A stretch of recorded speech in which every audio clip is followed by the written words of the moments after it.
പ്രിയ സഹോദരങ്ങളെ, സ്നേഹിതരെ, ദൈവമക്കളെ, കർത്താവിൻ്റെ വന്യനാമത്തിൽ നിങ്ങൾക്കേവർക്കും ഞാൻ ഒരിക്കൽ കൂടെ സ്നേഹവന്ദനം ആശംസിക്കുക. പ്രിയമുള്ളവരെ, നമ്മൾ വീണ്ടും ദൈവത്തിൻ്റെ വചനം ചിന്തിക്കുവാൻ കൂട്ടായി അടുത്തു വന്നിരിക്കുന്നു. നിങ്ങളുടെ മുൻപിലേക്ക് ആ വചനം ഈ അന്ധകാരം നിറഞ്ഞ ലോകത്തിൽ നമുക്ക് മാർഗദർശകമായിരിക്കുന്ന യഥാർത്ഥ മാർഗം കണ്ടെത്തുവാൻ തക്കവണ്ണം നമ്മെ വഴി നടത്തുന്ന ഒരു വെളിച്ചം. അറിയാം, കടൽ യാത്രികരായിരിക്കുന്ന, സമുദ്ര യാത്രികരായിരിക്കുന്ന കപ്പിത്താന്മാർ അവർ പലപ്പോഴും ഇരുട്ടിൽ, അന്ധകാരത്തിൽ തപ്പിത്തടയുമ്പോൾ അവർക്ക് വഴി കാണിച്ചു കൊടുക്കുന്ന ഒരു പ്രകാശമുണ്ട്. അത് ഒരു ലൈറ്റ് ഹൗസ് ഉണ്ട്. ആ ലൈറ്റ് ഹൗസാണ് അവരെ ദിശ കാണിച്ചു കൊടുക്കുന്നത്. എന്ന് പറഞ്ഞതുപോലെ നമ്മുടെ ഈ ലോകത്തിൽ, ഈ അന്ധകാരം നിറഞ്ഞ ലോകത്തിൽ നാം ജീവിക്കുമ്പോൾ നാം എങ്ങോട്ട് പോകണം എന്ന് നമുക്ക് വഴി കാണിച്ചു തരുന്ന ഒരു ലൈറ്റ് ഹൗസാണ് വിശുദ്ധ വേദപുസ്തകം. ആ വേദപുസ്തകമാവുന്ന ലൈറ്റ് ഹൗസിന്റെ പ്രകാശത്തിൽ നമുക്ക് നമ്മുടെ വഴി നിശ്ചയിക്കുവാൻ തക്കവണ്ണം, തിരഞ്ഞെടുക്കുവാൻ തക്കവണ്ണം ദൈവം നമ്മെ ഓരോരുത്തരെയും സഹായിക്കട്ടെ എന്ന് പ്രാർത്ഥിക്കുന്നു. പ്രിയമുള്ളവരെ, നമ്മുടെ മനസ്സിന്റെ കണ്ണ് എന്ന് പറയും, നമ്മുടെ പുറമേയുള്ള നമ്മുടെ മാനുഷ ചക്ഷുസുകൾ, ദൃഷ്ടി, ഇതിന് കാഴ്ച നൽകുന്നത് സൂര്യനാണ്. ഈ ലോകത്തിന്റെ പ്രകാശമാണ് സൂര്യൻ. എന്നാൽ മറ്റൊരു സൂര്യനാണ് വിശുദ്ധ വേദപുസ്തകം. ആ സൂര്യൻ നമ്മുടെ പുറമേയുള്ള കണ്ണുകൾ തുറക്കുമ്പോൾ വിശുദ്ധ വേദപുസ്തകം നമ്മുടെ അകമേയുള്ള കണ്ണുകൾ തുറക്കുകയാണ്. നാം എങ്ങനെ വേണം ഈ ലോകത്തെ കാണാൻ, മറ്റുള്ളവരെ കാണാൻ, മറ്റുള്ളവരോട് നമ്മൾ എങ്ങനെ പെരുമാറണം, ഇതൊക്കെ നമ്മെ കാണിച്ചു തരുന്ന വഴിയാണ് വിശുദ്ധ വേദപുസ്തകം. നമുക്ക് രണ്ട് കണ്ണുകളുണ്ട്. ഒന്ന് നമ്മുടെ പുറമേയുള്ള കണ്ണാണ്, മറ്റത് നമ്മുടെ അകമയുള്ള കണ്ണാണ്. ഒരു കവിവര്യൻ പാടിയിട്ടുണ്ട്: പുറം കണ്ണു തുറപ്പിപ്പാൻ പുലർകാലത്തിൽ അംശുമാൻ, അകക്കണ്ണു തുറപ്പിപ്പാൻ ആശാൻ എത്തണം ബാല്യത്തിൽ എന്നാണ്.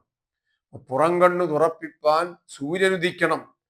അപ്പൊ ഒരു നീണ്ട രാത്രിയുടെ ആ കൂരിരുളിൽ നിന്നും ലോകത്തെ പ്രകാശത്തിലേക്ക് കൊണ്ടുവരുവാൻ, ആ പ്രകാശം കണി കണ്ടുണരുവാൻ മനുഷ്യന് ആവശ്യമായിരിക്കുന്നത് സൂര്യന്റെ വെളിച്ചമാ. ഉദയ സൂര്യന്റെ ശോഭയിലാ മനുഷ്യൻ ഈ ലോകത്തെ കാണുന്നത്. അതുപോലെ തന്നെ നമുക്ക് ഈ ലോകത്തെ ദർശിക്കുവാൻ തക്കവണ്ണം നമ്മുടെ ജ്ഞാനമാകുന്ന ആ കണ്ണുകൾ തുറക്കുവാൻ നമ്മെ സഹായിക്കുന്നത് ആശാൻ എത്തണം ബാല്യത്തിൽ അകക്കണ്ണു തുറപ്പിപ്പാൻ എന്നാണ്. നമുക്കറിയാം, ചെറുപ്പകാലങ്ങളിലൊക്കെ നാം അക്ഷരങ്ങൾ പഠിച്ചിരുന്നത് ഒരു ആശാൻ പള്ളിക്കൂടത്തിൽ പോയി ഒരു ആശാന്റെ പക്കൽ നിന്നും അക്ഷരങ്ങൾ പഠിച്ച് അങ്ങനെ നാം വിദ്യാസമ്പന്നരായി തീരുന്ന ഒരു കാലമുണ്ട്. എന്നാൽ അങ്ങനെയുള്ള നമ്മെ വിദ്യയുടെ ലോകത്തേക്ക് കൈപിടിച്ച് നടത്തിയിട്ടുള്ള എത്രയോ ഗുരുഭൂതരുണ്ട്, ആശാന്മാരുണ്ട്. അവരെയൊക്കെ നമുക്ക് നന്ദിപൂർവം, സ്നേഹപൂർവം അവരെയൊക്കെ നമുക്ക് സ്മരിക്കാം, പ്രിയമുള്ളവരെ.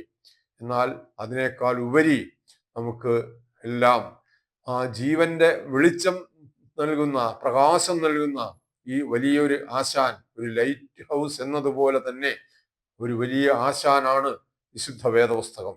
ആ വേദപുസ്തകത്തിന്റെ പഠനത്തിലേക്ക് തീർച്ചയായും പ്രിയപ്പെട്ടവരെ നിങ്ങളെ ഒരിക്കൽ കൂടെ സ്വാഗതം ചെയ്യുകയാണ്. നാം കഴിഞ്ഞ ദിവസം ചിന്തിച്ചത് ഈ ദൈവത്തിന്റെ രാജ്യം ഈ ഭൂമിയിൽ സ്ഥാപിക്കപ്പെടും. അതെന്തിനു വേണ്ടിയാണ് എന്ന് ഞാൻ പറഞ്ഞു. സകല മനുഷ്യവർഗത്തിനും രക്ഷയുടെ സന്ദേശമാണ് അത് നൽകുന്നത്. സകല മനുഷ്യരും രക്ഷ പ്രാപിപ്പാനും സത്യത്തിന്റെ പരിജ്ഞാനത്തിലെത്തുവാനും ദൈവം ആഗ്രഹിക്കുന്നു എന്നാണ് പറഞ്ഞത്. ഞാൻ പറഞ്ഞു, ദൈവത്തിന്റെ വലിയൊരു പദ്ധതി, ഒരു പ്ലാൻ എന്ന് പറയുന്നത് ഈ സകല മാനവരാശിയെയും രക്ഷയിലേക്ക് കൊണ്ടുവരണം. രക്ഷ എന്ന് പറഞ്ഞാൽ മരണത്തിന്റെ വിപരീതമായിരിക്കുന്ന ജീവനാണ്. അപ്പൊ സകല മനുഷ്യരും ഇന്ന് അകപ്പെട്ടിരിക്കുന്നത് മരണമാകുന്ന ആ ശിക്ഷയിലാണ്. ആ ശിക്ഷയിൽ നിന്നും ഒരു മോചനം എന്ന് പറയുന്നത്, മരണത്തിൽ നിന്നുള്ള ഒരു മോചനം ജീവനിലേക്കാണ്. മരണവും ജീവനും തമ്മിലാണ് അത് കമ്പയർ ചെയ്യുന്നത്. ഞാൻ ഇന്ന് നിന്റെ മുന്നിൽ ജീവനും മരണവും വെക്കുന്ന എന്നാണ് ഇസ്രായേലിനോട് ദൈവം പറഞ്ഞത്. അപ്പൊ ആ മനുഷ്യവർഗം ജീവനിലേക്ക് കൊണ്ടുവരുവാൻ ദൈവം ഒരുക്കുന്ന ആ ഒരു പദ്ധതി, അത് ദൈവത്തിന്റെ രാജ്യം അവിടെ സ്ഥാപിക്കുക വഴിയാണ് എന്ന് പറയുമ്പോൾ ഒരു ഭരണ സംവിധാനം ദൈവം ഫലമേൽക്കുന്നു. ഈ ലോകത്തിന്റെ ആ ഭരണ നിയന്ത്രണം ദൈവത്തിന്റെ കൈകളിലേക്ക് ആകുന്ന ഒരു കാലത്തോട് നാം സമീപിച്ചു കൊണ്ടിരിക്കുകയാണ്. അതാണ് നാം കാണുന്നത്. അപ്പൊ ഇതിന് എന്താണ് ആവശ്യം? ഞാൻ ഇതിനു മുമ്പ് ഒരു ഒരു ദിവസം ഞാൻ പറഞ്ഞിട്ടുണ്ട്, എന്തുകൊണ്ടാണ് ഈ ആയുസ്സിൽ മനുഷ്യന് ഇവിടെ ഈ അനീതിയുടെ ഒരു ലോകം ഇവിടെ ഉള്ളത് എന്തുകൊണ്ടാണ്? അത് നിങ്ങൾക്ക് ഈ വിഷയം പഠിക്കുമ്പോൾ മനസ്സിലാകുമെന്ന ഞാൻ ഒരിക്കൽ പറഞ്ഞത്. പ്രിയമുള്ളവരെ, അങ്ങനെ ലോകത്തെ അനുഗ്രഹിക്കുവാനുള്ള അബ്രഹാം ഈ പദ്ധതിയുടെ ആ ആരംഭം എന്ന് പറയുന്നത്, അത് നമുക്കൊരു സന്ദേശമായി ലഭിക്കുന്നത് ഏതാണ്ട് ക്രിസ്തുവിനും 2400 വർഷങ്ങൾക്ക് മുൻപ് അബ്രഹാമിനോട് ദൈവം അരുളി ചെയ്ത ഒരു വാക്കുണ്ട്. അബ്രഹാമിനോട് പറഞ്ഞു, നിന്റെ സന്തതി മുഖാന്തരം ഭൂഗോത്രങ്ങളെല്ലാം അനുഗ്രഹിക്കപ്പെടും. അപ്പൊ ആ അബ്രഹാമിനോട് ചെയ്ത ആ വാഗ്ദത്വം, നിന്റെ സന്തതി മുഖാന്തരം ഭൂഗോത്രങ്ങളെല്ലാം അനുഗ്രഹിക്കപ്പെടും. അപ്പോൾ അബ്രഹാമിയ സന്തതിയെ അനുഗ്രഹിക്കുക എന്നുള്ളതാണ്, അല്ലെങ്കിൽ ഭൂമിയെ അനുഗ്രഹിക്കുന്നത് ഈ അബ്രഹാമ്യ സന്തതിയിൽ കൂടെയാണ്. അപ്പൊ നാം ഇന്നലെ ചിന്തിച്ചത് ഈ അബ്രഹാമ്യ സന്തതി ആരാണ്? ഇതിനു മുമ്പ് ഞാൻ മറ്റൊരു കാര്യം പറഞ്ഞു. തിരഞ്ഞെടുപ്പിന്റെ രക്ഷയെന്നും യഥാസ്ഥാപന രക്ഷ അല്ലെങ്കിൽ സൗജന്യ രക്ഷയെന്നും ഈ രക്ഷാകര പദ്ധതിക്ക് 2 ഭാഗമുണ്ട്. അതെങ്ങനെ, അത് ഏത് വിധത്തിലാണ് എന്നുള്ളത് ഈ പദ്ധതി നാം പഠിക്കുമ്പോൾ മനസ്സിലാകും എന്നാണ് ഞാൻ പറഞ്ഞത്. അത് തന്നെയാണ് എനിക്ക് പറയാനുള്ളത്. ആ പദ്ധതിയുടെ ആദ്യ ഭാഗമാണ് അബ്രഹാമ്യ സന്തതിയെ തിരഞ്ഞെടുക്കുക എന്നുള്ളത്. അതാണ് നാം കഴിഞ്ഞ ദിവസം ചിന്തിച്ചത്. അപ്പോൾ അങ്ങനെ തിരഞ്ഞെടുക്കപ്പെട്ട അബ്രഹാമ്യ സന്തതി, അതെ, ആ അബ്രഹാമ്യ സന്തതി ക്രിസ്തുവാണെന്നും ക്രിസ്തുവിനോട് ചേർന്നുകൊണ്ട് അവൻ തിരഞ്ഞെടുക്കുന്ന ഈ ആയുസ്സിൽ, ക്രിസ്തുവിന്റെ 2ാമത്തെ വരവ് വരെയുള്ള കാലഘട്ടത്തിൽ അവൻ തിരഞ്ഞെടുക്കുന്ന അവന്റെ ആ ജനം, അവരാണ് അബ്രഹാമ്യ സന്തതിയായി ലോകത്തെ അനുഗ്രഹിക്കുവാൻ ആ വേലയിൽ ഏർപ്പെടുന്നത് അവരാണ്. അപ്പൊ ഇതിന്റെ ഒരു ഭാഗം അവിടെയാണ്. മറ്റൊരു ഭാഗം ചിന്തിക്കാനുള്ളത്, എങ്ങനെയാണ് നിന്റെ സന്തതി മുഖാന്തരം ഭൂഗോത്രങ്ങൾ എല്ലാം അനുഗ്രഹിക്കപ്പെടും. ഭൂഗോത്രങ്ങൾ എല്ലാം എന്ന് ഞാൻ പറഞ്ഞു, ക്രിസ്തുവിന്റെ ജനന സമയത്ത് ഇങ്ങനെയാ ദൂതന്മാർ പാടിയത്, സകല ജനത്തിനും ഉണ്ടാകുവാനുള്ള മഹാസന്തോഷം ഞാൻ നിങ്ങളോട് സുവിശേഷിക്കുന്നു. അപ്പൊ സകല ജനത്തിനും ഉണ്ടാകുവാനുള്ള മഹാസന്തോഷം അതെന്താണെന്നാ പറഞ്ഞേ?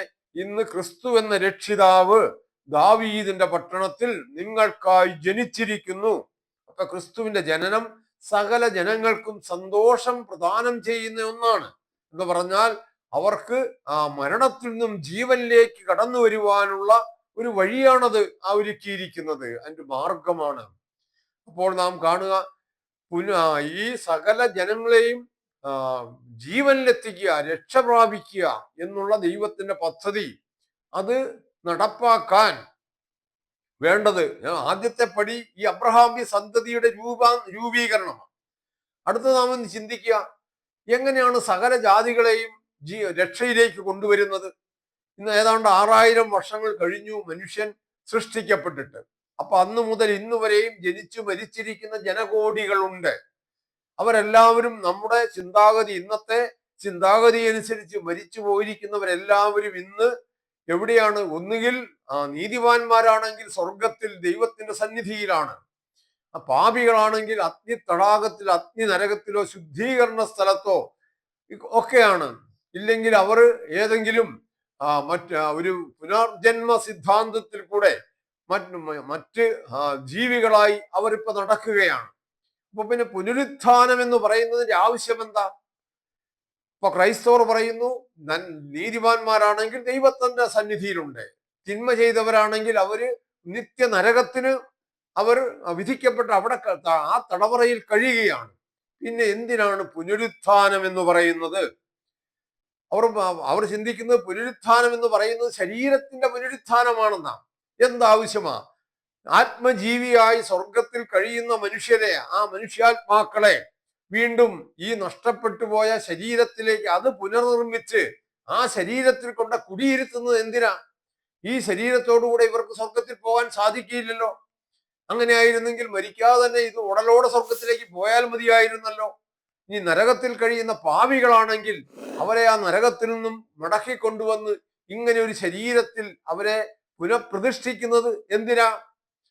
നരകം നിത്യ കാലത്തെ ശിക്ഷയാണെന്നാ പഠിപ്പിക്കുന്നത്. അപ്പൊ ഇതൊക്കെ യുക്തിശൂന്യമാ, വേദവിരുദ്ധമാ. അപ്പൊ പുനരുത്ഥാനം ഞാൻ ഇതിനു മുമ്പൊരിക്കൽ പറഞ്ഞിരുന്നു. എന്താ മരണം എന്താണ് എന്നുള്ള വിഷയമാണ് ഞാൻ ആദ്യത്തെ ക്ലാസ്സിൽ തന്നെ നിങ്ങളോട് സംസാരിച്ചിട്ടുള്ളത്, പറഞ്ഞിട്ടുള്ളത് ആദ്യത്തെ ദിവസം തന്നെ. അപ്പൊ എന്തുകൊണ്ടാണ് മരണത്തെ സംബന്ധിച്ച് ഞാൻ ഇത്ര ശക്തമായി നിങ്ങളോട് സംസാരിക്കുന്നത് എന്നുള്ളതിന് ഞാൻ ഒരു കാരണം പറഞ്ഞിരുന്നു. കാരണം മരണം എന്ന് പറയുന്നത് ജീവന്റെ വിനാശമാണ്. അത് നാം മനസ്സിലാക്കണം അടിസ്ഥാനപരമായിട്ട്.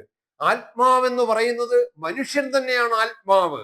മരണം എന്ന് പറയുന്നത് ഇന്നത്തെ സമൂഹം നമ്മൾ പറയുന്നു മനുഷ്യനിൽ നിന്നും ആത്മാവ് വേർപെട്ടു പോകുന്നതാണ് മരണം. അതല്ല മരണം എന്ന് പറയുന്നത്. ശരീരത്തിൽ ജീവൻ നഷ്ടപ്പെടുന്നതാണ് മരണം.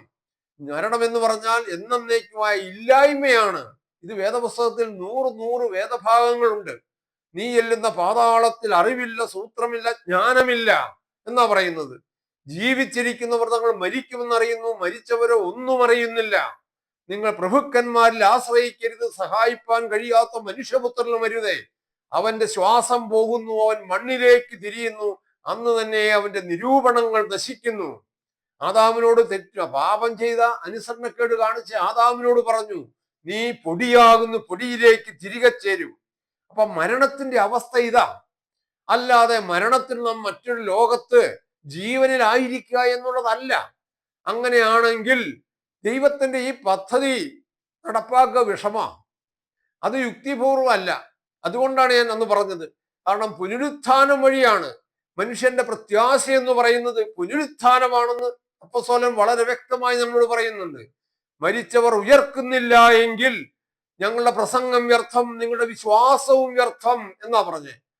ഇനി വീണ്ടും പറയുക, ക്രിസ്തു ഉയർത്തിട്ടില്ല എങ്കിൽ ഞങ്ങളുടെ പ്രസംഗം വ്യർത്ഥം. അപ്പൊ ക്രിസ്തു ഉയർത്തിട്ടില്ലെങ്കിൽ ഞങ്ങളുടെ പ്രസംഗം വ്യർത്ഥമാണ്. മരിച്ചവർ ഉയർക്കുന്നില്ല എങ്കിൽ നിങ്ങൾ തിന്നുക, കുടിക്കുക, നാളെ ചാകുമല്ലോ. അപ്പൊ മനുഷ്യന്റെ പ്രത്യാശ എന്ന് പറയുന്നത് പുനരുത്ഥാനം കൊണ്ട് മാത്രമേ ഒരു ഭവിഷ്യായുസ് മനുഷ്യനുള്ളൂ എന്നുള്ളതാണ് നമുക്ക് കാണാൻ സാധിക്കുന്നത് പ്രിയമുള്ളവരെ. അതുകൊണ്ട് ഈ മനുഷ്യനെ സകല മനുഷ്യരും രക്ഷയിലേക്ക് വരണമെങ്കിൽ അവർ ഇന്ന് അകപ്പെട്ടിരിക്കുന്ന ആ കാരാഗ്രഹത്തിൽ നിന്നും അവൻ പുറത്തു വരണം.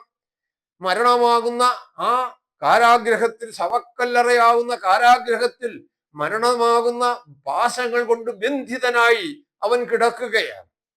ക്രിസ്തു മരിച്ചു, 3 നാൾ അവൻ അങ്ങനെയായിരുന്നു. ദൈവമോ മരണപാശങ്ങളെ അഴിച്ചിട്ട് അവനെ 3-ാം നാൾ ഉയർത്തെഴുന്നേൽപ്പിച്ചു എന്നാ പറയുന്നത്. അപ്പൊ അങ്ങനെ മരിക്കുന്ന ഓരോരുത്തരും മരണപാശങ്ങളാൽ ബന്ധിതരായി ശവക്കുഴിയാവുന്ന കാരാഗ്രഹത്തിലാണ് കിടക്കുന്നത്. അപ്പൊ അവർക്ക് ജീവന്റെ വചനം അറിയണമെങ്കിൽ നാം മനസ്സിലാക്കുക, അവർ വീണ്ടും ജീവനിലേക്ക് അവർ വരണം. പുനരുത്ഥാനം വഴിയാണ് അങ്ങനെ അവർക്ക് ഒരു ജീവൻ വീണ്ടും ലഭിക്കുന്നത്. അത് ദൈവത്തിന്റെ വചനം വ്യക്തമായി നമ്മളോട് പറഞ്ഞിട്ടുണ്ട്. അതുകൊണ്ട് ഇന്നത്തെ മതവിഭാഗങ്ങളുടെ ചിന്തകൾ അനുസരിച്ചല്ല, അവരുടെ പഠിപ്പിക്കലുകൾ അനുസരിച്ചല്ല മനുഷ്യന്റെ ഭവിഷ്യായുസിരിക്കുന്നത്. അപ്പൊ ഇങ്ങനെ പുനരുത്ഥാനം വഴി ജീവനിലേക്ക് വരുന്നുവെങ്കിൽ മാത്രമേ അവർക്ക് ഒരു ജീവൻ ഒരുക്കി കൊടുക്കാൻ സാധിക്കുള്ളൂ. ഈ ആയുസിൽ ആദാമിൽ കൂടെ പാപികളായിരിക്കുന്ന ഓരോരുത്തരും മരണത്തിന് വിധിക്കപ്പെട്ടുകൊണ്ടിരിക്കുക. എന്നാൽ ഇതിൽ നിന്നും അവരെ മോചിപ്പിക്കാൻ കർത്താവായ യേശുക്രിസ്തു മരിച്ചത്. അവന്റെ മറുവിലെ യാഗം കൊണ്ട് ആദാമിന്റെ പാപത്തിന് പരിഹാരമായി. എങ്കിൽ അവന്റെ പുനരുത്ഥാനം സകല മനുഷ്യർക്കും പുനരുത്ഥാനത്തിനുള്ള അവസരമാണ് ഒരുക്കുന്നത്. ഇതാണ് പുനരുത്ഥാനം എന്ന് പറയുന്നത്. അപ്പോൾ ഇനി നാം നോക്കുക, ഈ പുനരുത്ഥാനത്തിന് രണ്ട് ഭാഗങ്ങളിൽ പുനരുത്ഥാനത്തിന് നമുക്ക് കാണാൻ സാധിക്കും. ആണോ രക്ഷയ്ക്ക് 2 ഭാഗങ്ങളുണ്ട്. തിരഞ്ഞെടുപ്പിൻ രക്ഷയെന്നും സൗജന്യ രക്ഷയെന്നും 2 ഭാഗങ്ങൾ ഉള്ളതുപോലെ ഈ പുനരുത്ഥാനത്തിനും 2 ഭാഗങ്ങളുള്ളതായി നമുക്ക് കാണാൻ സാധിക്കും. അത് ഈ മനുഷ്യവർഗത്തെ ദൈവം 2ആയി തിരിച്ചിരിക്കുകയാണ്. ഒന്ന് നീതിമാന്മാരെന്നും മറ്റവ നീതികെട്ടവരെന്നും. ഇപ്പൊ നീതിമാന്മാരുടെ പുനരുത്ഥാനം ഉണ്ടാകും, അതുപോലെ നീതികെട്ടവരുടെ പുനരുത്ഥാനവും ഉണ്ടാകും, യാതൊരു സംശയവുമില്ല. ഇപ്പൊ കെട്ടവരെ എന്തിനാണ് പുനരുത്ഥാനം വഴി ജീവനിലേക്ക് കൊണ്ടുവരുന്നത്? അവരെ കൊണ്ടുവരുന്നതിന്റെ കാരണം ക്രിസ്തു പറഞ്ഞിട്ടുണ്ട്, അവരെ ഒരു ന്യായവിധിക്ക് വേണ്ടി. അപ്പോസ്തല പ്രവൃത്തികൾ 17-ാം അധ്യായത്തിൽ ഇങ്ങനെയാ പറയുന്നത്, താൻ നിയമിച്ച പുരുഷൻ മുഖാന്തരം ലോകത്തെ നീതിയിൽ ന്യായം വിധിപ്പാൻ അവനൊരു ദിവസത്തെ നിശ്ചയിച്ചു. താൻ നിയമിച്ച പുരുഷൻ മുഖാന്തരം ലോകത്തെ നീതിയിൽ ന്യായം വിധിപ്പാൻ അവൻ ഒരു ദിവസത്തെ നിശ്ചയിച്ചു. താൻ നിയമിച്ച പുരുഷനാരാ? അത് കർത്താവായ യേശുക്രിസ്തുവാ. അപ്പൊ കർത്താവായ യേശുക്രിസ്തുവിന്റെ മടങ്ങി വരവ് എന്ന് പറയുന്നത് ഇന്ന് അനേകരും ചിന്തിക്കുന്നത് പോലെ ഈ വിശുദ്ധന്മാരായിരിക്കുന്ന കുറെ പേരെ മധ്യാകാശത്തിലേക്ക് വിളിച്ച് അവിടെ നിന്നും അവരെ കൂട്ടിച്ചേർത്ത് സ്വർഗത്തിലേക്ക് 7 വർഷക്കാലം അവിടെ ഇരുന്ന് ഭരിച്ച് അതിനുശേഷം സ്വർഗത്തിലേക്ക് അവരെയും കൊണ്ട് പോവുക. അപ്പൊ ഭൂമിയിലുള്ള ബാക്കിയുള്ളവരോ, ഇതിന് യോഗ്യരല്ലാത്ത മറ്റുള്ളവർ, അവർ എന്ത് ചെയ്യും? അവർ ഈ ഭൂമി അടക്കം അവരെ ചുട്ട് നശിപ്പിക്കും. ഇതാണ് ചിന്തിക്കുന്നത്. നോക്കുക, എത്രയോ വൈരുദ്ധ്യമാണ് വേദപുസ്തകത്തുമായിട്ടുള്ളതിനുള്ളത്. അപ്പൊ ഒരു വിഭാഗത്തെ ക്രിസ്തുവിന്റെ മടങ്ങി വരവെങ്കിൽ സ്വർഗത്തിലേക്ക് കൂട്ടിക്കൊണ്ടു പോകാനാണ് അവൻ വീണ്ടും വരുന്നത്. എന്നിട്ട് ഇവിടെ ശേഷിച്ചിരിക്കുന്നവരെ ചുട്ട് ചാമ്പലാക്കി ഈ ഭൂമി അടക്കം നശിപ്പിക്കുക. എത്രയോ ദുഃഖകരമായിരിക്കുന്ന ഒരു അനുഭവമാണ്. ഇതിനെ എങ്ങനെയാ പ്രിയ സുഹൃത്തുക്കളെ നമുക്ക് സുവിശേഷം എന്ന് പറയാൻ സാധിക്കുന്നത്? സുവിശേഷം എന്ന് പറഞ്ഞാൽ നല്ല വർത്തമാനമെന്നാണ്. യേശു ക്രിസ്തു പറഞ്ഞു അവന്റെ രാജ്യം വരണമേ എന്ന് പ്രാർത്ഥിക്കാൻ. ക്രിസ്തുവിന്റെ രാജ്യം വരണമെങ്കിൽ ക്രിസ്തു രണ്ടാമത് ഇവിടെ വരണം. ക്രിസ്തു രണ്ടാമത് വരുന്നത് ഇപ്രകാരം ഇവിടുത്തെ ബഹുകോടികളെ അഗ്നിക്ക് ഇരയാക്കി ചാമ്പലാക്കി ചുട്ട് കളയുവാൻ വേണ്ടിയാണോ? അവൻ മനുഷ്യന് അധിവസിക്കുവാൻ വേണ്ടി മനോഹരമായി സൃഷ്ടിച്ച ഈ ഭൂമിയെ ചുട്ട് ചാമ്പലാക്കി കളയുവാൻ വേണ്ടിയാണോ ക്രിസ്തു വീണ്ടും വരുന്നത്? എങ്കിൽ ആ ക്രിസ്തുവിന്റെ മടങ്ങി വരവിനെ നാം എന്തിനാ അതിനെ സ്വാഗതം ചെയ്യുന്നത്? അത് മോശമല്ലേ? ക്രിസ്തു വരാതിരിക്കട്ടെ എന്നല്ലേ നമുക്ക് പ്രാർത്ഥിക്കാൻ? എന്നല്ലേ നല്ലത്. അപ്പൊ ക്രിസ്തുവിന്റെ മടങ്ങി വരവിന്റെ ലക്ഷ്യം മനുഷ്യനെ ഇപ്രകാരം നശിപ്പിക്കുക എന്നുള്ളതല്ല. അവനെ അതായത് താൻ നിയമിച്ച പുരുഷൻ മുഖാന്തരം ലോകത്തെ നീതിയിൽ ന്യായം വിധിപ്പാൻ ഒരു ദിവസത്തെ നിശ്ചയിച്ചു. അപ്പൊ ലോകത്തിന്റെ ന്യായവിധി എന്ന് പറയുന്ന ഒരു കാര്യമുണ്ട്. അങ്ങനെയാണ് ഞാൻ പറഞ്ഞു, ന്യായവിധിക്ക് 2 ഭാഗമുണ്ട്. അതിലൊരു ഭാഗം നീതിമാന്മാരുടെ ന്യായവിധി എന്നുള്ളതാണ്. അത് ഈ ആയുസിൽ നടക്കുന്നതാണ്. എന്തുകൊണ്ടാ നമുക്കത് പറയാൻ സാധിക്കുന്നത്? കൊരിന്ത്യലേഖനത്തിൽ ഇങ്ങനെയാ, 2 കൊരിന്ത്യർ 5:10 ഇങ്ങനെയാ പറയുന്നത്, അവനവൻ ശരീരത്തിലിരിക്കുമ്പോൾ ചെയ്തത് നല്ലതാകലും തീയതാകലും അതിന് തക്കവണ്ണം പ്രാപിക്കേണ്ടതിന് നാം എല്ലാവരും ക്രിസ്തുവിന്റെ ന്യായാസനത്തിന് മുൻപാകെ വരും. എന്താ നാം അവനവൻ ശരീരത്തിലിരിക്കുമ്പോൾ ചെയ്തത് നല്ലതാകലും തീയതാകലും അതിന് തക്കതായ പ്രതിഫലം വാങ്ങിക്കുവാൻ നാം ക്രിസ്തുവിന്റെ ന്യായാസനത്തിന് മുൻപാകെ വരും. അപ്പോൾ ഈ അബ്രഹാമ്യ സന്തതിയായി തിരഞ്ഞെടുക്കപ്പെടുന്നവർ അവരും ക്രിസ്തുവിന്റെ ന്യായാസനത്തിന് മുൻപാകെ വന്നേ പറ്റുള്ളൂ. അതെന്നാണ്? ഈ ലോകം മുഴുവൻ ജീവനിലേക്ക് വരുമ്പോൾ അവരെ ജീവനിൽ വഴി നടത്തുക എന്നുള്ള ലക്ഷ്യമാണ് അവർക്കുള്ളതെങ്കിൽ അവരുടെ ന്യായവിധി അതിനു മുമ്പ് നടക്കണ്ടേ? നാം ചിന്തിച്ചു നോക്കുക. അപ്പൊ ന്യായവിധി എന്ന് പറഞ്ഞാൽ എന്താണ്? ന്യായവിധി എന്ന് പറഞ്ഞാൽ ഇന്ന് അനേകരും ചിന്തിക്കുന്നത് പോലെ മനുഷ്യനെ ഇപ്പോൾ അവരായിരിക്കുന്ന സ്ഥാനത്ത് തിന്മ ചെയ്യുന്നവരാണെങ്കിൽ അവിടെ അഗ്നി നരകത്തിൽ, നന്മ ചെയ്യുന്നവരാണെങ്കിൽ ദൈവത്തിന്റെ സന്നിധിയിൽ, അവരെ ക്രിസ്തു തന്നെ ന്യായാസനത്തിൽ ഇരുന്ന് അവരെല്ലാം ഈ സകല ജാതികളെയും അവന്റെ മുമ്പിൽ കൂട്ടിവരുത്തി അതിനുശേഷം ഇടത്തുള്ളവരെ അവൻ കോലാടിനെയും ചെമ്മരിയാടുകളെയും തിരിക്കുന്നത് പോലെ വേർതിരിക്കും. എന്നിട്ട് ഇടത്തുള്ളവരോട് പറയും, എന്താ? എന്റെ നീ ശപിക്കപ്പെട്ടവരെ, നിങ്ങൾ പിശാചിനും അവന് ഒരുക്കിയിരിക്കുന്ന നിത്യാഗ്നിയിലേക്ക് പോകുവിൻ എന്ന് പറയും. വലത്തുള്ളവരോടോ, അവർ ചെമ്മരിയാട് വർഗമാണ്, അവരോട് പറയും, ലോകസ്ഥാപനത്തിന് മുമ്പേ അനുഗ്രഹിക്കപ്പെട്ടവരാ നിങ്ങൾ ആ കൃപയിലേക്ക് പോവുക, അനുഗ്രഹത്തിലേക്ക് പോവുക. ഇതാണ് ന്യായവിസ്താരം, ന്യായവിധി എന്ന അനേകരും ചിന്തിക്കുന്നത്. വളരെ അബദ്ധമാണ്. ഇതിനെക്കുറിച്ച് വളരെയേറെ വീണ്ടും പറയാനുണ്ട്. എന്നാൽ ന്യായവിധി എന്ന് പറയുന്നത് എന്താണെന്ന് നാം ചിന്തിക്കുക. അപ്പോൾ ഈ ലോകത്തിനും, ഞാൻ പറഞ്ഞു, ഈ ലോകത്തിന്റെ ന്യായവിധി പോലെ തന്നെ ഈ പറഞ്ഞ തിരഞ്ഞെടുപ്പ് ഗണങ്ങൾക്ക് ഒരു ന്യായവിധി ഉണ്ട്. എന്തുകൊണ്ടാണത് പറയുന്നത്? കർത്താവ് പറഞ്ഞു, കല്ലറകളുള്ളവർ എല്ലാവരും നന്മ ചെയ്തവർ ജീവനായും തിന്മ ചെയ്തവർ ന്യായവിധിയിൽ കൂടിയുള്ള പുനരുത്ഥാനത്തിനായും കല്ലറകളിൽ നിന്നും പുറത്തു വരും. അപ്പൊ കല്ലറകളിലുള്ളവർ എല്ലാവരും നന്മ ചെയ്തവർ ജീവനായി പുനരുത്ഥാനം വഴി പുനരുത്ഥാനം പ്രാപിക്കും. അപ്പൊ നന്മ ചെയ്തവർ ജീവനായി പുനരുത്ഥാനം പ്രാപിക്കണമെങ്കിൽ, അല്ലെങ്കിൽ ഇവർ നിത്യജീവന് യോഗ്യരാണ് എന്ന് ദൈവം വിധിക്കണമെങ്കിൽ അവിടെ ഒരു ന്യായവിധി നടക്കണ്ടേ? ഇല്ലാതെ എങ്ങനെയാണ് തീരുമാനിക്കാൻ സാധിക്കുക ഈ ന്യായവിധി എന്ന് പറയുന്നത്?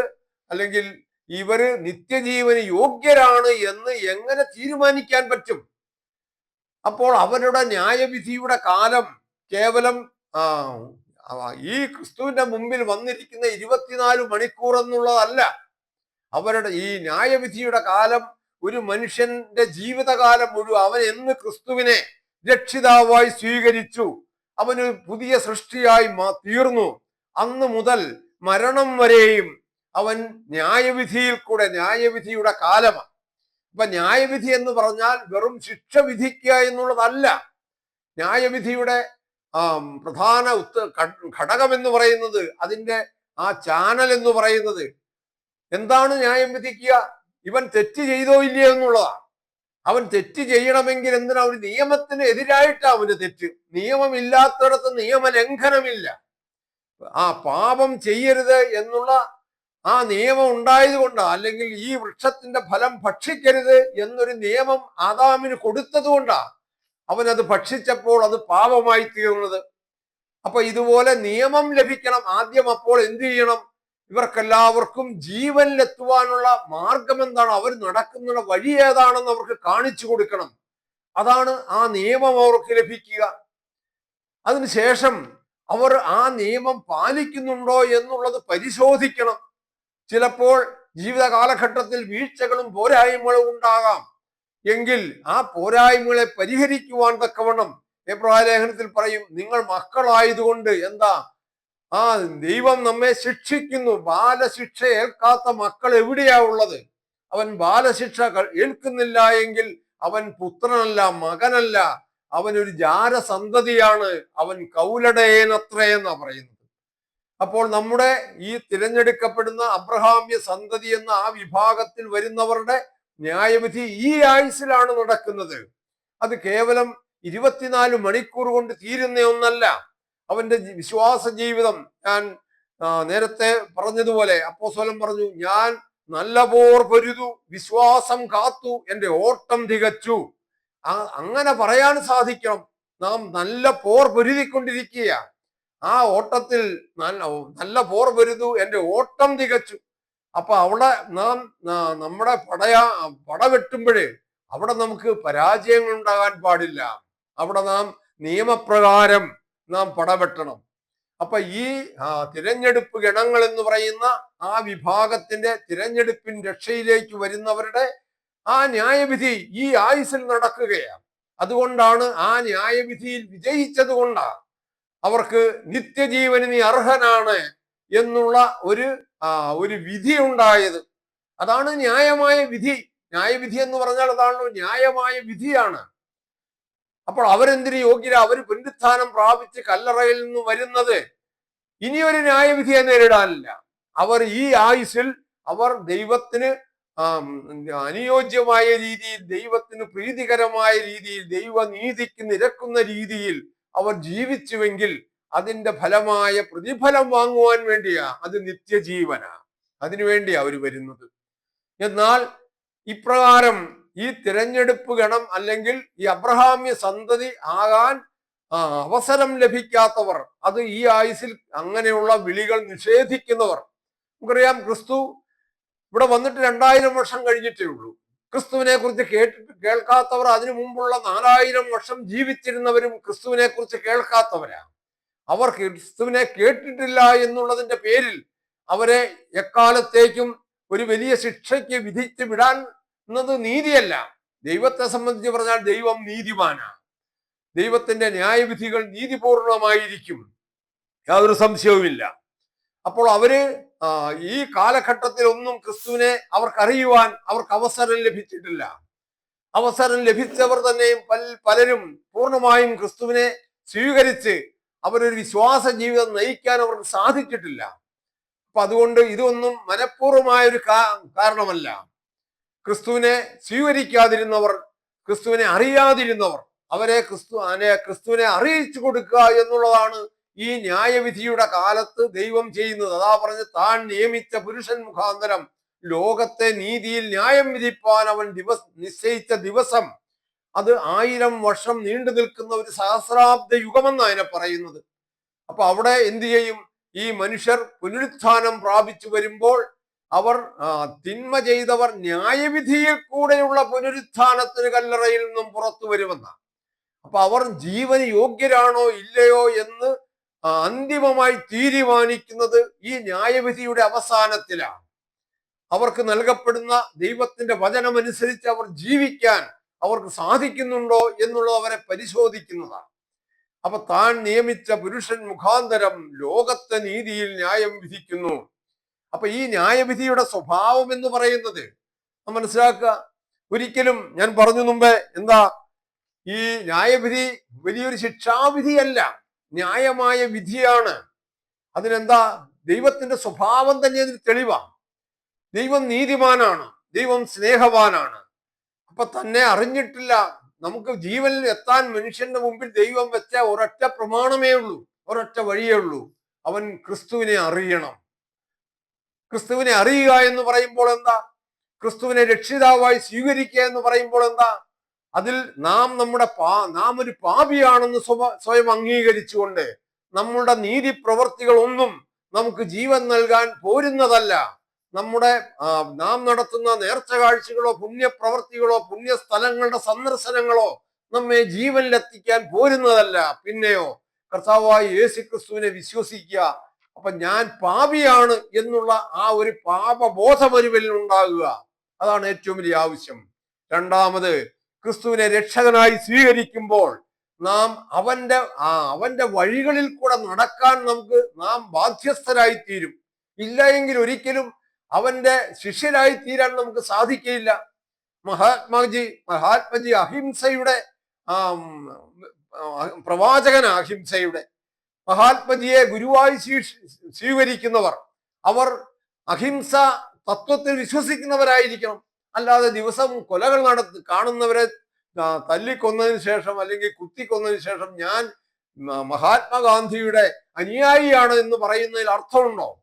അപ്പൊ കൊലപാതകം, ഹിംസ വെറുക്കുന്നവർക്ക് മഹാത്മജിയുടെ ശിഷ്യരായിരിക്കാൻ സാധിക്കുള്ളൂ. അതുപോലെ തന്നെ ക്രിസ്തുവിനെ രക്ഷിതാവായി സ്വീകരിക്കുക എന്ന് പറയുമ്പോൾ അവന്റെ ശിഷ്യരായി തീരണമെങ്കിൽ അവൻ നിർദ്ദേശിക്കുന്ന ആ നല്ല വഴികളിൽ കൂടെ അവർ നടക്കണം. എന്നിൽ കായ്ക്കുന്ന കൊമ്പുകൾ, കായ്ക്കാത്ത കൊമ്പുകൾ അവൻ വെട്ടി ചുട്ടുകളയും, അതാണ് പറയുന്നത്. അപ്പൊ നാം ക്രിസ്തുവിൽ കായ്ക്കാൻ നമുക്ക് സാധിക്കണം. അതാണ് ക്രിസ്തുവിനെ എന്ന് പറഞ്ഞാൽ നമ്മുടെ സ്വഭാവം, ക്രിസ്താനുരൂപമായ സ്വഭാവങ്ങൾ നമ്മിൽ വളർത്താൻ സാധിക്കണം. അപ്പൊ പുനരുത്ഥാനത്തിൽ നാം ഈ ന്യായവിധിയിൽ ഈ ജനം പുനരുത്ഥാനം പ്രാപിച്ച് ഇങ്ങനെ ഒരു ന്യായവിധിയിലേക്ക് വരുമ്പോൾ അവരെ നീതിയുടെ വഴി അറിയിച്ചു കൊടുക്കുകയാണ്. ഞാൻ പറഞ്ഞു ദൈവം നീതിമാനാണ്. ഇനി ഈ ന്യായവിധിയെ കുറിച്ച് എന്താ ബൈബിൾ പറയുന്നത്? അവന്റെ ന്യായവിധികൾ ഭൂമിയിൽ നടക്കുമ്പോൾ ഭൂവാസികൾ നീതി പഠിക്കും. യെശയ്യാ പ്രവചനം 26-ാം അധ്യായത്തിലാ പറയുന്നത്. വെളിപാട് പുസ്തകം 15:4 പറയാം, നിന്റെ ന്യായവിധികൾ വിളങ്ങി വന്നതിനാൽ സകല ജാതികളും വന്ന് തിരുസന്നിധിയിൽ നമസ്കരിക്കും. അപ്പൊ നിന്റെ ന്യായവിധികൾ വിളങ്ങി വന്നതിനാൽ സകല ഭൂവാസികളും ദൈവത്തെ നമസ്കരിക്കും. അതവർക്കൊരു ജീവന്റെ വാഗ്ദാനമുള്ളത് കൊണ്ടാണ്. അവരെ നിത്യമായ നാശത്തിലേക്ക്, നിത്യമായ ദണ്ഡനത്തിലേക്ക് തള്ളിവിടുന്നതാണ് ന്യായവിധിയെങ്കിൽ എങ്ങനെ അവർ ദൈവത്തിന്റെ സന്നിധിയിൽ അവനെ നമസ്കരിക്കും? വീണ്ടും പറയാ, വെളിപാട് പുസ്തകം തന്നെ 16:7, നിന്റെ ന്യായവിധികൾ സത്യവും നീതിയും ഉള്ളവ എന്ന് വീണ്ടും പറയുന്നു. നമുക്ക് കാണാൻ സാധിക്കും സങ്കീർത്തനം 96:13. ഇങ്ങനെ അവൻ ഭൂമിയെ വിധിപ്പാൻ വരുന്നു, ഭൂലോകത്തെ നീതിയോടും ജാതികളെ വിശ്വസ്തയോടും കൂടെ വിധിക്കും. വീണ്ടും യഹോവ എല്ലാവർക്കും നല്ലവൻ, തന്റെ സകല പ്രവൃത്തികളോടും അവന് കരുണ തോന്നുന്നു. ഇതാണ് ദൈവത്തിന്റെ. ഇതിനെക്കുറിച്ച് ഒത്തിരി പറയാനുണ്ട്, അവന്റെ ന്യായവിധിയുടെ സ്വഭാവം എന്താണെന്ന്. അതുകൊണ്ട് പ്രിയമുള്ളവരെ, വീണ്ടും ദൈവത്തിന്റെ രാജ്യം എന്നുള്ള വിഷയം നാം സംസാരിക്കുമ്പോൾ വളരെയേറെ കാര്യങ്ങൾ ഇതിനോടനുബന്ധമായി വീണ്ടും ചിന്തിക്കാനുണ്ട്. അടുത്ത ദിവസം നമുക്കത് ചിന്തിക്കാം. നിങ്ങളുടെ പ്രാർത്ഥനയും സഹകരണവും പ്രതീക്ഷിച്ചുകൊണ്ട്, ആഗ്രഹിച്ചുകൊണ്ട് എൻ്റെ എളിയ വാക്യങ്ങൾ ഞാൻ അവിടെ ഉപസംഹരിക്കുകയാണ്. ദൈവം നമ്മെ ഏവരെയും അവന്റെ കരങ്ങളിൽ കാത്ത് പരിപാലിക്കട്ടെ.